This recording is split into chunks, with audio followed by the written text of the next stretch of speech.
Pakistan cricket board फखर जमान से नाराज है और इसी नाराजगी में फखर जमान को शोकाज नोटिस भेजा गया है। शोकाज नोटिस भेजने की वजह यही है कि फखर जमान ने एक दिन कबल बाबर आजम के हक में ट्वीट किया था, जब पाकिस्तान क्रिकेट बोर्ड ने बाबर आजम को टेस्ट स्क्वाड से ड्रॉप किया था। ना सिर्फ बाबर आजम को चार खिलाड़ियों को ड्रॉप किया था, लेकिन फखर जमान का ट्वीट बाबर आजम के हक में आया था और उन्होंने विराट कोहली और बाबर आजम को कंपेयर करते हुए कहा था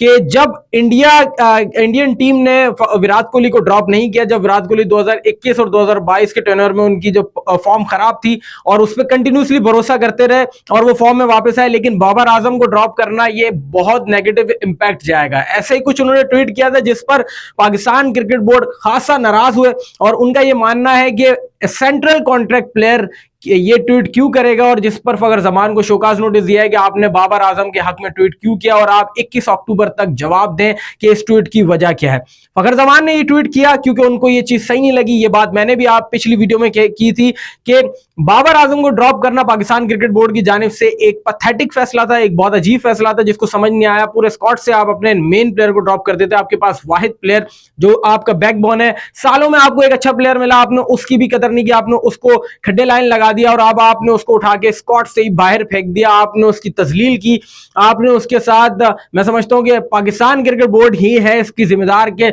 मुसलसल बाबर आजम का करियर खत्म करने में, बाबर आजम को खड्डे लाइन लगाने में पाकिस्तान क्रिकेट बोर्ड का सबसे ज्यादा हाथ है, जिस पर फखर जमान ने आवाज उठाई। और अभी से नहीं, फखर जमान माजी में जब कनेक्शन कैंप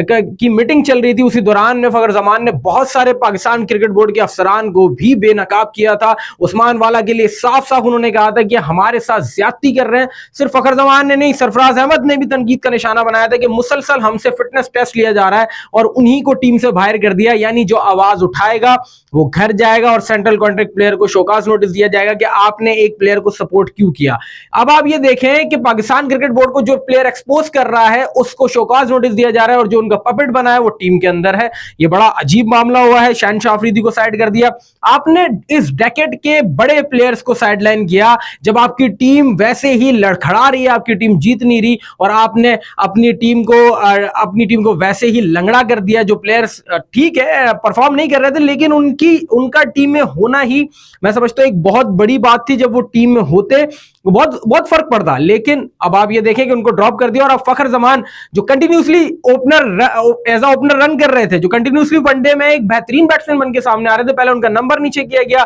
फिर उनको टीम से ड्रॉप कर दिया गया। अब आप ये देखें कि अब उनके साथ किस तरीके की ज्यादती हो रही है कि पाकिस्तान क्रिकेट बोर्ड अब उनको शोकाज नोटिस दे रहा है। आप अपने खिलाड़ी के साथ कर क्या रहे हैं यार? पिछले 10 सालों में मैंने इतना बदतरीन सिस्टम, इतना बदतरीन पाकिस्तान क्रिकेट बोर्ड का निजाम नहीं देखा कि खिलाड़ियों के साथ बाकायदा आप उनकी तजलील कर रहे हैं, आप उनके साथ जुल्म कर रहे हैं। मतलब फिर मोहम्मद आमिर इस सिस्टम के सही खिलाफ थे, वो सही बात करते थे कि इस सिस्टम के खिलाफ वो, इस सिस्टम में ना खिलाड़ियों की कदर है ना खिलाड़ियों की मेहनत की कदर है। आप उन लोगों के साथ किस तरीके की ज्यादती कर रहे हैं कि पाकिस्तान क्रिकेट बोर्ड नाराज हो गया कि आपने एक साथी खिलाड़ी के हक में क्यों ट्वीट किया, क्योंकि दुनिया जानती है कि बाबर आजम के साथ ज्यादती हुई है। एक खिलाड़ी जो आपकी तारीख का बेहतरीन प्लेयर आया, आपने उसके साथ क्या किया? आपने उसको ड्रॉप कर दिया, परफॉर्म नहीं कर रहे थे, लेकिन बाबर आजम का होना बहुत बड़ी बात थी कि एक टीम उसके लिए अलग से तैयारी करके आती कि अगर इसका बल्ला चल गया तो ये अकेले एंड से मैच ले जाएगा। और हम सब ये बात जानते थे कि बाबर आजम अगर चले तो फिर बहुत उनकी तरफ से रन भी आएंगे, हमारी टीम स्टेबल भी हो जाएगी। लेकिन अब आप ये देखें कि उनको पहले टीम से ड्रॉप किया गया, अब जो खिलाड़ी सपोर्ट कर रहे हैं, मतलब पाकिस्तान क्रिकेट बोर्ड अब एक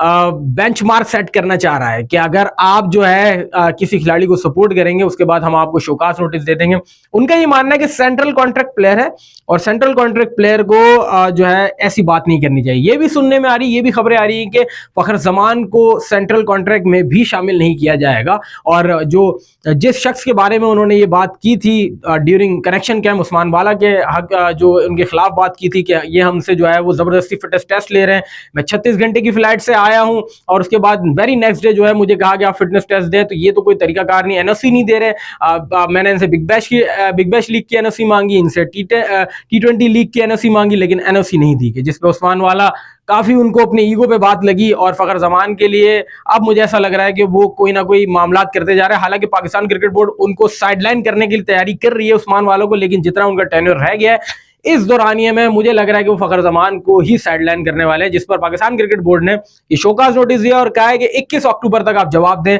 कि आपने बाबर आजम के हक में ट्वीट क्यों किया।